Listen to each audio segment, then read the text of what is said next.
त्र्यंबकम यजामहे सुगंधिम पुष्टिवर्धनम उर्वारुकमिव बंधनान् मृत्योर्मुक्षीयमामृतात्। नमस्कार, जय माता दी। कैसे हैं आप? मैं एस्ट्रोलॉजर कमल आप सबका अपने इस YouTube चैनल के एस्ट्रोलॉजी में स्वागत करती हूँ।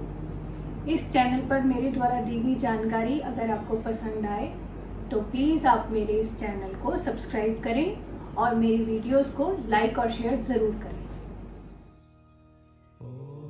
मेरी आज की चर्चा का विषय है, क्यों है श्रावण मास सबसे खास। शास्त्रों के अनुसार श्रावण मास यानी कि सावन का महीना भगवान भोलेनाथ को सबसे अधिक प्रिय है। इसे मनोकामना को पूर्ण करने वाला महीना भी कहा जाता है। इस बार सावन का महीना सोमवार को शुरू होकर सोमवार को ही समाप्त हो रहा है, यानी कि पहला सोमवार 6 जुलाई को है, दूसरा 13 जुलाई को, तीसरा 20 जुलाई को, चौथा 27 जुलाई को और पांचवा 3 अगस्त को है। सावन के महीने में भगवान शिव जी की सच्चे मन से की गई पूजा सभी कष्टों को दूर करती है। शिव मंदिर में शिव पूजा के बाद नंदी जी के दर्शन व उनका आशीर्वाद जरूर लेना चाहिए और उनके दाहिने कान में 5 बार ओम नमः शिवाय मंत्र का जाप करना चाहिए। यदि आप में सामर्थ्य है तो भगवान शिव जी की विधिवत पूजा करने के बाद प्रत्येक परिवार को रुद्राक्ष की 108 मनके की माला शिवलिंग पर अर्पित करनी चाहिए। शिवलिंग की पूजा करते समय आपका मुख उत्तर दिशा की ओर होना चाहिए। शिवलिंग की पूजा दक्षिण दिशा में बैठकर करनी चाहिए। ऐसा करने से आपकी मनोकामना शीघ्र पूर्ण होगी। शिवलिंग पर पहले गाय का दूध, फिर जल और फिर बेलपत्र चढ़ाने चाहिए।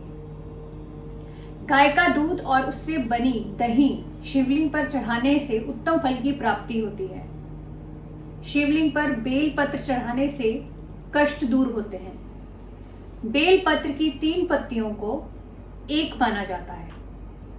बेलपत्र की पत्तियां कहीं से भी कटी फटी या उनमें कोई भी छेद नहीं होना चाहिए। तो चलिए अब मैं आपको बताती हूं कि शिवलिंग की पूजा करते समय शिवलिंग पर क्या नहीं चढ़ाना चाहिए। शिवलिंग या शिवजी की मूर्ति पर कभी भी केतकी के फूल नहीं चढ़ाने चाहिए। इस फूल को शिवजी द्वारा श्राप मिला हुआ है। केवड़े और चंपा के फूल भी शिवलिंग पर कभी नहीं चढ़ाने चाहिए।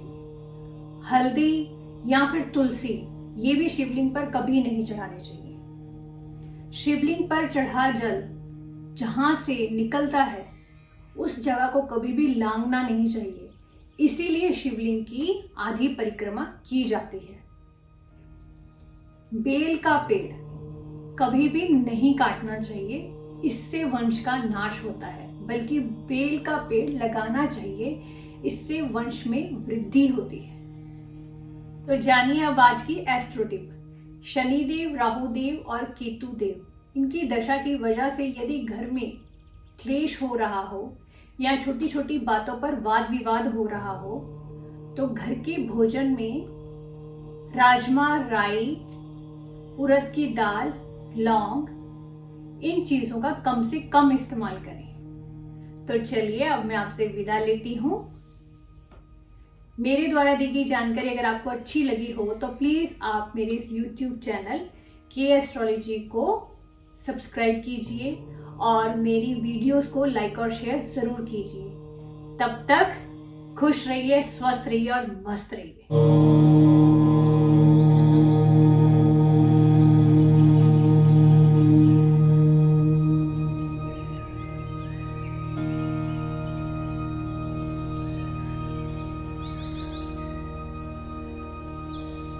Oh